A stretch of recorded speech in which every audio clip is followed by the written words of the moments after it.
Hi, fourth grade. Today we're going to be learning about our digital footprint. We'll examine how to make smart choices about our online activities so that we can be in control of our digital footprint. Let's warm up with a brain pop about social media, since social media is a huge part of our digital footprint.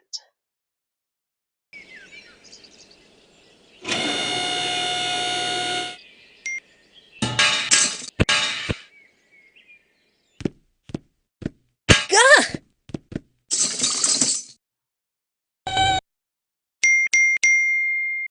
Seriously? This stunt again?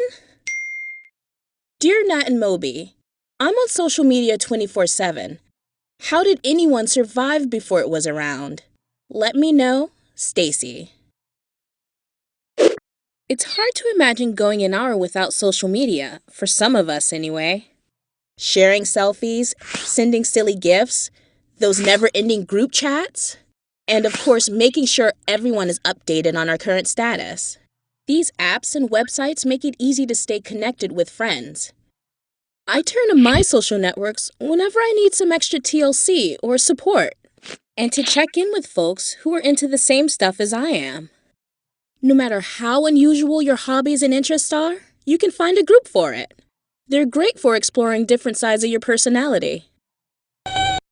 Yeah, for a lot of us, social media is our doorway to the internet. They're how we listen to music and watch TV, how we play video games and even get our news. They help us keep up with what's going on in our world. Which is good news for the companies that own these tools, because hosting all that action is how they make their money. Social media platforms capture all the stuff you do on them.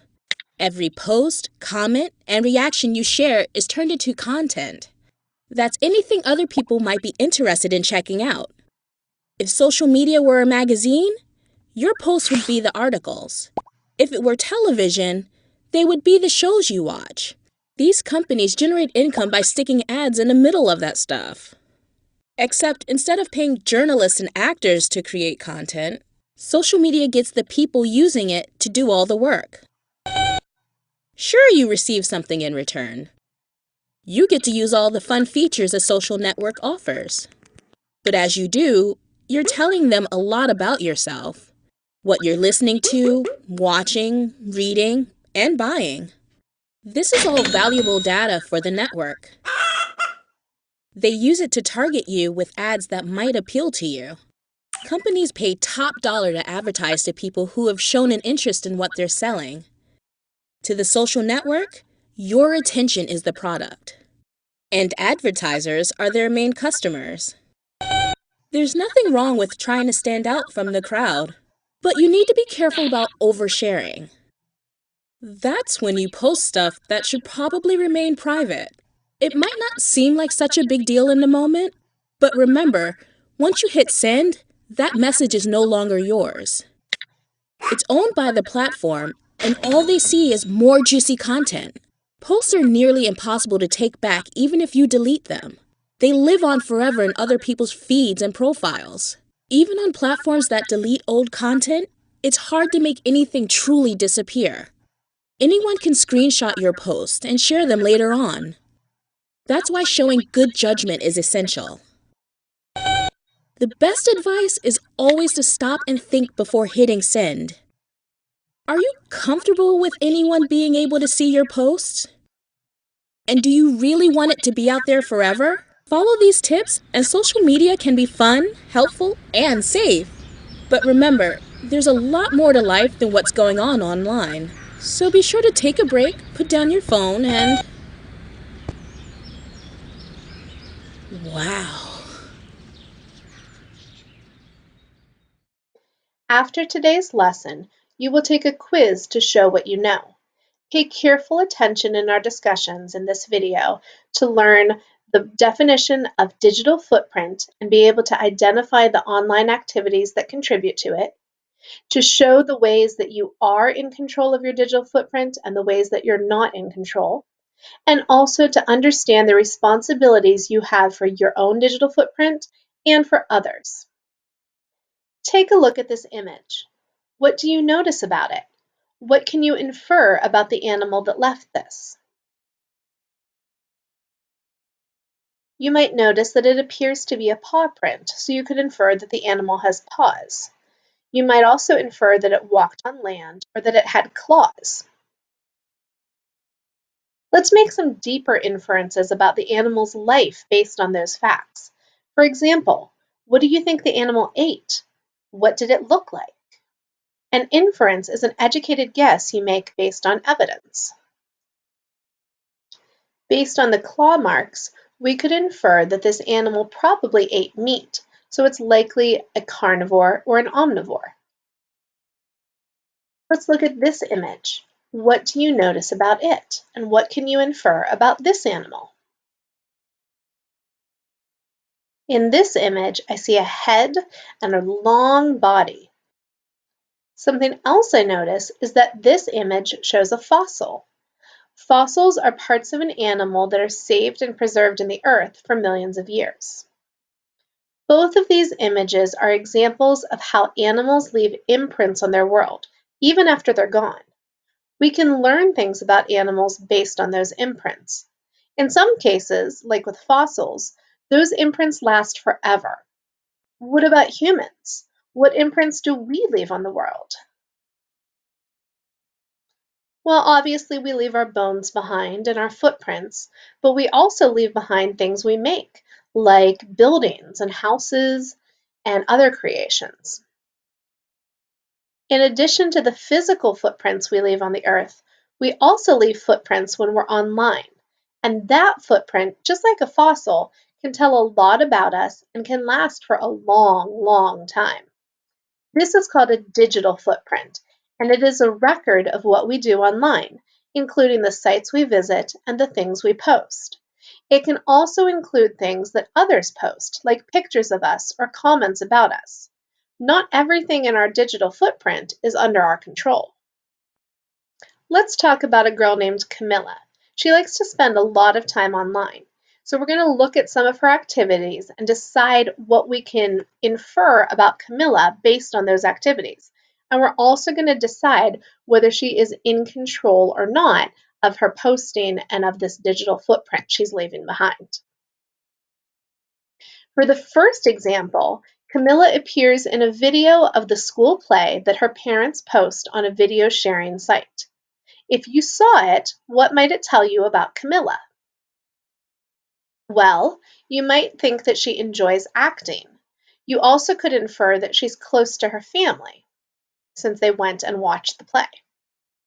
Is Camilla in control of this part of her digital footprint? No, she's not. She is not the one that posted. So although she chose to be in the play, she didn't choose whether it was videotaped, and she didn't choose whether that videotape was shared or not. This is a part of her digital footprint that she has no control over. Let's look at another example. Camilla posts comments about dancing videos on YouTube. If you saw it, what might it tell you about Camilla? Well, based on the comments, you could guess that she's a dancer or that she's interested in dancing. You would also see what she thinks about different types of dancing.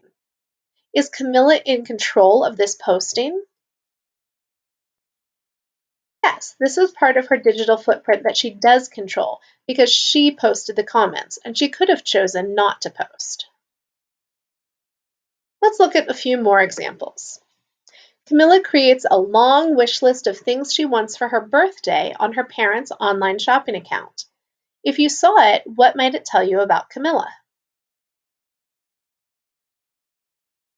Well, looking at the list, we could guess that her birthday is coming up soon, and we would also be able to see what she's interested in buying or having someone else buy for her. Is Camilla in control of this posting? Yes, she controls this part of her digital footprint because she chose to post this on her parents' account. In our next example, Camilla appears on the top scorers list of an online video game that she plays regularly. If you saw it, what might it tell you about her? Well, you would know which video games she plays, and you would know how good she is at playing those games. Is Camilla in control of this posting? No, this is another part of her digital footprint that she's not in control over. Although she can choose whether or not to play the game, she can't choose whether the game posts her results or not, or posts her ranking. So she is not in control of this. And in our last example, Camilla appears in a picture that her friend posted on social media. If you saw it, what might it tell you about Camilla? Well, if you didn't know her before, you would know what she looks like now. You would know who she's friends with and what she and her friends like to do. Is Camilla in control of this posting?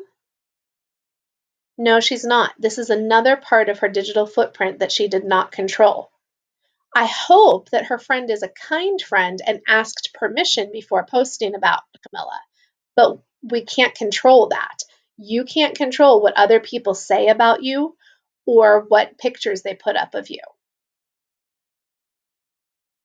Camilla's digital footprint tells us a lot about her, and it involves things that are both in and out of her control. Her footprint is like a fossil in that it will last for a very, very, very long time. Even if she tries to delete the activity, it will still be stored somewhere and be accessible to someone. Given that our digital footprints last a long time and that we're not always in control of what becomes part of our footprint, there are some responsibilities we have when it comes to being online. Our responsibility is something that we should think about before we act. In this case, we have a responsibility to ourselves and to others before we do something online. What do you think some of our responsibilities are for being online? Both the responsibilities we have to ourselves and the ones we have to others. Pause and think about it, and when you're ready to move on, unpause. Some responsibilities we have to ourselves are to show our best self when we're online. We don't ever want to post ourselves doing something illegal or something that's just stupid. If you make a bad decision, don't post about it. Also, only post things that you're comfortable showing publicly. Remember, once you post something, it can be saved permanently as a screenshot or in other ways. So even if you delete it, it can still be out there. If you plan to go to college, your college admissions officer will be doing a search of you and will search through your digital footprint to find out more about you.